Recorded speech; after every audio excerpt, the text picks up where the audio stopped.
Welcome to this bite-sized, memorable look at the world around us. I'm Jim from Nature's Work. This window on nature is taking a close look at grasses and their allies. And grasslands form a major habitat and one which is very hard to avoid. In this video, we'll take a look at the differences between the major groups of grass-like plants, namely the grasses, sedges and rushes. And they can be hard to identify, but there are some differences between the groups which make them quite easy to distinguish. They all appear quite green and drab, and their flowers are rather dull as they rely on wind for pollination. And the flowers generally don't have showy petals or scent or nectar. But grasses are found almost everywhere and include the important economic cereal grasses, such as maize, wheat, rice and barley.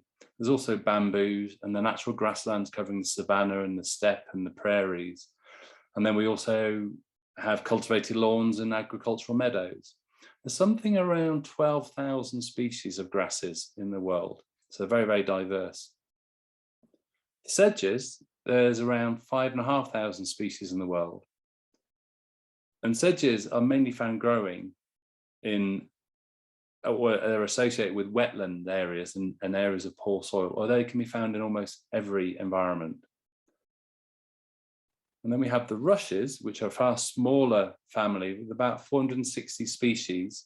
They're generally quite slow growing and they spread underground with a structure like an underground stem called rhizome. So you often find them clumped together. So we'll firstly take a look at the sedges. Sedges have solid three-sided stems with long, narrow leaves that appear folded along their middle. And you can see in this diagram here by Lizzie Harper. And you take a little cross section through the stem, you can see its triangular shape. And that leads us, if you were to roll that in your fingers, you would say that sedges have edges. So sedge flowers are known what we call an inflorescence, and they're made up of lots of tiny little florets. And they're often, but not always, single sex and grouped on separate catkin-like spikes, with male towards the top and female, often several clusters of female flowers. And again, they mainly live in damp, boggy habitats and have spreading underground stems, or these rhizomes, as in the glaucous sedge there, but they can even be found on dry habitats like the sand sedge on sand dunes. In some sedges, the flowers appear with barbed bristles, which can be very noticeable, especially in the case of cotton grass with its long white bristles. And this is the single hairtail cotton grass. And despite its name, is actually a member of the sedge family. And it's often found in wet, peaty soils. It's very similar to common cotton grass, which is found in the same habitat, but you'll see it's got several clusters with 3 to 5 flower heads producing these cotton-like fruits, and they appear from June onwards.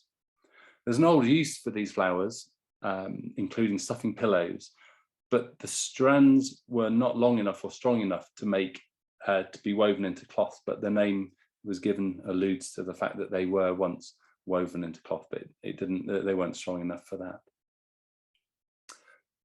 Another sedge with a misleading name is deergrass, and again is widespread and common in boggy areas and wet heath in the UK, and it forms these lovely rounded tussocks. Each shoot is capped by a simple spike flower just at the tip. And the name comes from the colour changing in the autumn to a fawn or orangey deer colour.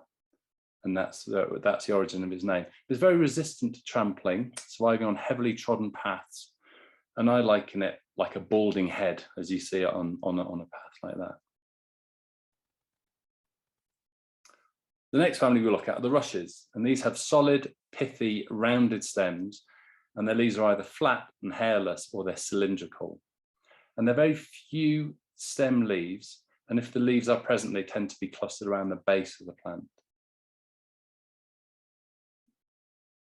They have these unjointed cylindrical stems otherwise known as a culm. And you can see in this image here, again by Lizzie Harper, there's an excellent diagram showing the structure, the rounded structure. So we look at rushes as being round.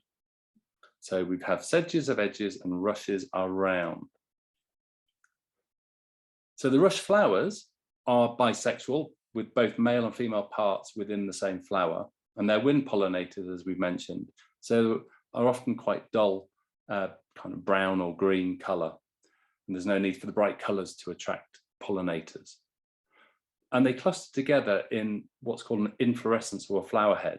And they can appear, as in the case of soft rush, as a lateral inflorescence or as a terminal inflorescence in heath thrush. But that terminal inflorescence can also vary between species and can be loose branched inflorescence, as you get here with the greater wood rush. And we just mentioned the wood rushes, which is a subgroup of the rushes. They always have flat leaves and they bear long white hairs, and the flowers are easy to spot close up as they look like tulips or lilies. And occasionally you find them still high in the mountains. So do look out when you're in the mountains. This one is probably the most common and the most obvious rush that you will see in the mountains. It's soft rush, and you get these large patches and dense patches in boggy ground. They grow up to 1.5 meters tall. They have distinctive brown flowers on the side of the stems.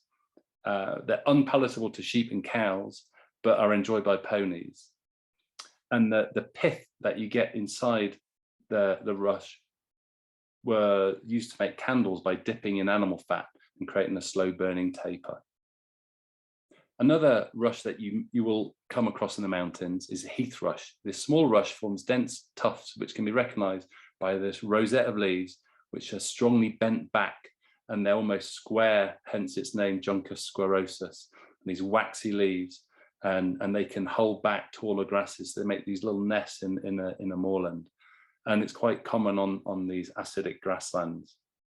Fairly resistant to trampling as well. So look underfoot when you're walking in the mountains again. Then the third group we're looking at are the grasses. Grasses are plants with long, narrow leaves with parallel veins running along them. The stems are often hollow and rounded, and the flowers are grouped into spikelets. The stem, or we know of these grasses and allies with, the stem is often called a culm, and they have swollen joints, as you can see here. And these swollen joints or nodes are called knees. And so if you were to distinguish between a sedge and a grass and a rush, it's only the grasses which have these swollen joints. And it gives us a saying: sedges have edges and rushes are round, but grasses have knees right down to the ground. It's one useful way of just remembering the differences between the three.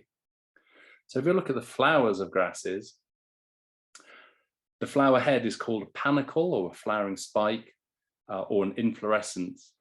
And they consist of lots of little tiny grass flowers that grow in these spikelets. And they're very, very varied in their appearance.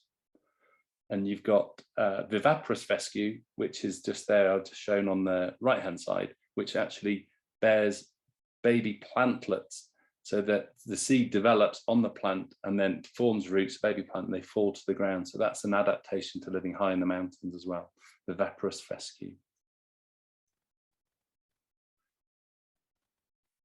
One species that is very common across our mountains and moorlands is mat grass.